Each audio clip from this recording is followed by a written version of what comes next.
Good morning guys, today we've got here HONOR Pad X8a and let me show you how to change the date and time on this device.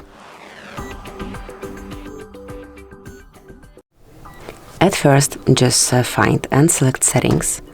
Now locate and open system and updates, and here go to date and time. Now just switch off automatic date and time and choose it from this panel. So just slide to pick both date and time, actually date at first and then time, also time zone the same way. So here time and then time zone. So this is it. Then whenever you want to go back to automatic setup, just mark this indicator. Now it is set automatically. Also you can turn on or off 24-hour format clock just by tapping on this indicator. And that's it. Thank you for watching. Please subscribe our channel and leave the thumbs up.